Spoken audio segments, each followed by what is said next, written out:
This is the screencast for the interactive whiteboard assignment for using your library. First thing that comes up when you open the assignment is this is the teacher information, so it'll include your lesson objectives, teacher notes, and lesson notes. On the lesson objectives page are the objectives for the unit as well as all of the core content standards that are listed here. Scrolling down. On the teacher's notes, content areas, grade levels, prior knowledge, and cross-curricular links. And under lesson notes are the essential questions, information on the assessment strategies that are being done throughout the unit, and other teacher notes about extending the activity beyond the unit that's here on the whiteboard if the teacher wanted to do so. So then you're going to click on Start Here, which takes you to an informational kind of an introduction page. It's not really my choices page, that's the next one, but this is the page that has basic information to sort of get the students interested. This is probably where I would start all of the students on the activity. So it's a video about Rocky, the Blue Rocks mascot, talking, well, so to speak, being interviewed about the things that he loves and how he finds them at the library. So it's a great way to get the kids engaged, and it's kind of funny. So that's a neat thing for them to see. And then you can click on this, which will take you to a Google form, which is the pre-assessment quiz, which I won't do right now. And then when they've taken the pre-assessment quiz, they can close that window, which will bring them back here, and then they would click on Next to get to their choices page. This is sort of your table of contents where all of the choices are, and everything sort of funnels back onto this page after you've done the pre-assessment. So on this page, there's information here at the top. They can also click here for an information. I guess I should probably, I may move that up higher.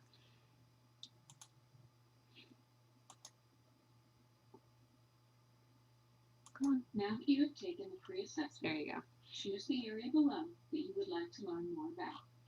Drag a check mark and place.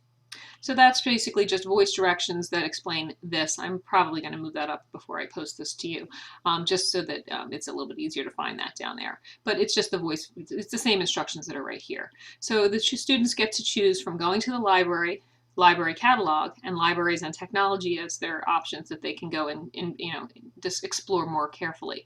Once they have finished all the activities in each area, it tells them to hit the home button, takes them back to this location, and they can put a check mark at or near that option so they know they've covered it.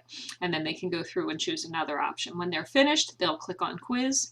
They'll take the post-assessment quiz, and then we'll be able to compare the pre-assessment and post-assessment scores. I have entered it as two different forms, so we'll be able to see how they did on both different options.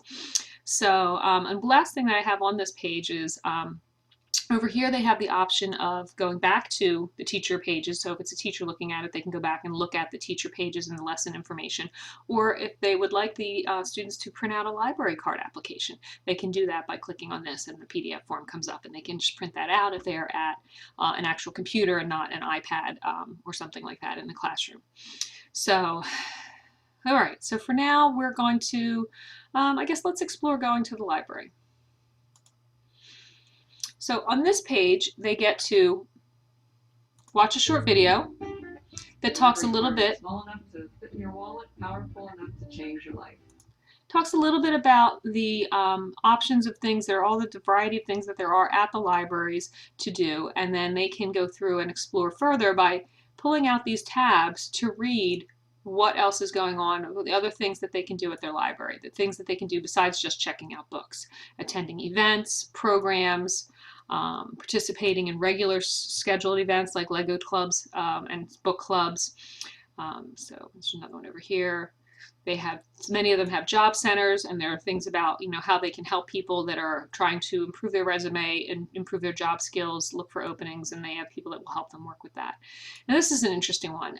3 libraries have something called makerspaces. And so, it's kind of a little teaser here. It says click on the next button to learn more about these amazing activity zones.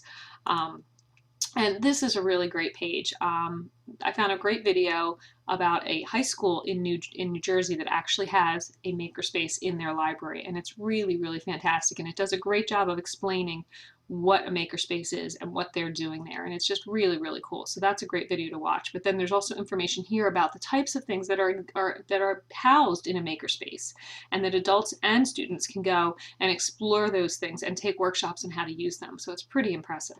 So when they're done watching the video and reading the page, then they can click on the next button.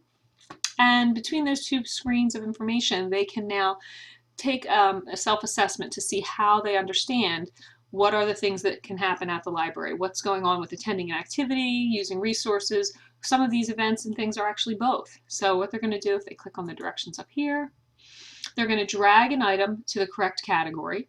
Is it an example of attending the library, using a library resource, or is it both?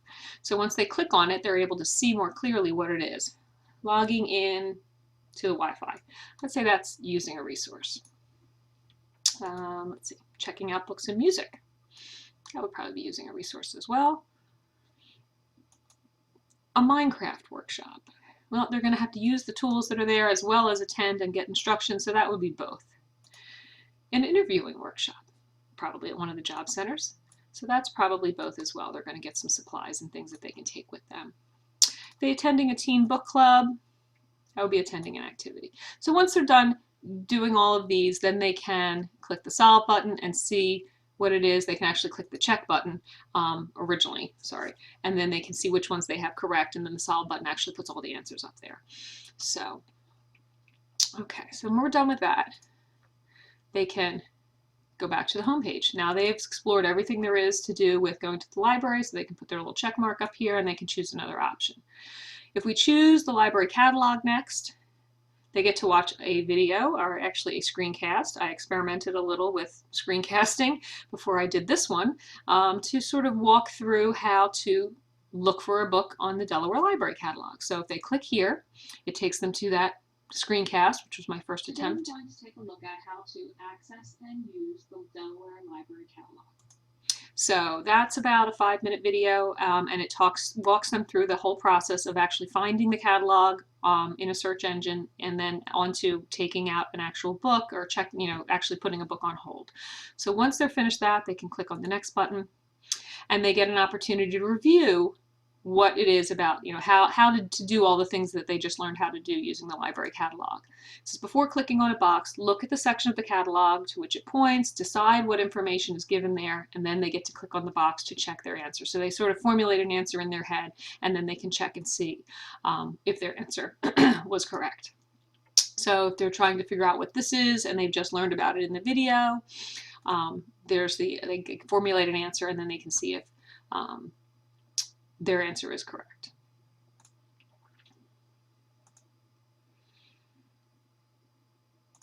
Okay, so when they're finished, they can click home and go back to the beginning. And again, now they've explored the library catalog, and they can put a check mark there. The last area we have to cover is the libraries and technology section. And here you can see a real nice variety of all of the different resources that are not necessarily physical resources in the library, but actually resources that are able to be accessed a lot of the time through computers. So if they click here, they can get some information. I also have audio instructions here where that's basically the same thing, where they tell them what they're going to do. There's so many ways to make use of your library from just about anywhere. To learn more about each of the resources, click on the image. Once you've explored all of the digital resources, then you can click next. So they can, even this little guy here has a page that has some information for him, and I've also attached the application again here that they could always print out if they have access to a printer. So it tells you that your library card is your all access pass, and then for each of these, then it takes you back to the main digital resources page, and they can click on another option. You've already seen how you can search the catalog, and this is a little bit more information about the catalog, because again, it is another resource. It talks about homework help, which is a resource, an online resource that is available as well, and what that includes, and that's all in here too. And this is just one choice of some of the elementary school homework help databases that students, parents, and teachers can log into. As students are getting into middle school and high school, they're going to become a lot more familiar with EBSCOhost, which is a library database that has a lot of research journals, magazine articles, periodicals, and 100,000 primary source documents, which is pretty impressive. So that I'm sure your students in that level are quite used to working with. So Flipster is another, it's a brand new option that we have at the Delaware Library, and it is actually a digital magazine service. So you can log into the service with your library card, pull up the current issue of People magazine, and flip through it on your iPad or your tablet or your home computer. And so it's pretty cool. There's no checking out, and there's no actual placing holds on it. You just basically are viewing it live through the service. So that's a really cool thing to do. And if one of the things I mentioned in the extensions under the teacher notes is that if all of the students have been tasked with getting a library card, they can then go out later on, maybe during a class period, and go out to Flipster and pull up a magazine and flip through it. And maybe you have a question and answer sheet for them to complete that accesses some of that. They're using the system and they're actually pulling up an article and then reading information, or they're talking about their magazine that they're reading or in some way. So that's really neat. There's also stuff here for ebooks as well, and how it goes through the process for this one. It's kind of giving you some information about ebooks and how you would access them as well. And the system that that library uses, which is Overdrive, to provide all of the ebooks to the Delaware libraries. So there we go. And when you're all finished, you can click on Next, and you can take a review of that area as well. So this is giving you, and if you're worried that maybe you're not going to know the answers to some of the clues, you can actually click the back button, go back, review it some more, and then the next button is here to take you back to the assessment, the assessment that helps you sort of review what you're doing. The directions for the assessment are here, and you're basically going to pull out the clues box. Once you've selected, well, if you're not in a field, it basically says, oh, I guess I've clicked on something here. That's already lit up. Okay. So you basically click on something and you're going to pull it out. Tells you what the clue is, and you would type in the answer. Process of listening to music or watching in real time will be streaming.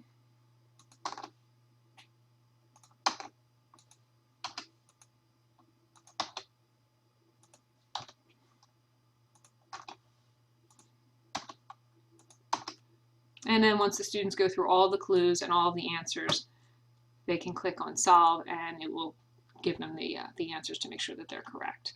So then they go back to the home page, drag another check mark down to this part because they're already finished. And once they finished all three, they can take the quiz. This takes them to, as I said, the Google Forms, which will be, and here it is, this is the post-assessment version. So I just saved two versions. I wasn't sure how it would account for my data since I've never used it before, but so I created a pre-assessment form and a post-assessment form. So then they actually, even though they're filling in their first name and their last name, I'll have two records of how they did on their form. And it says when you completed the quiz, click submit, you can close the window, and then you're going to be back to the title page. So once they close that, oops, sorry. That's my other screen that's open. There you go. They would come back to this, assuming that this was the only other thing open on their desk. I guess otherwise they'd have to pull it up from where they've minimized it. So that's basically it. I think I've covered everything, and I hope you had a good time looking through the unit. Thanks so much.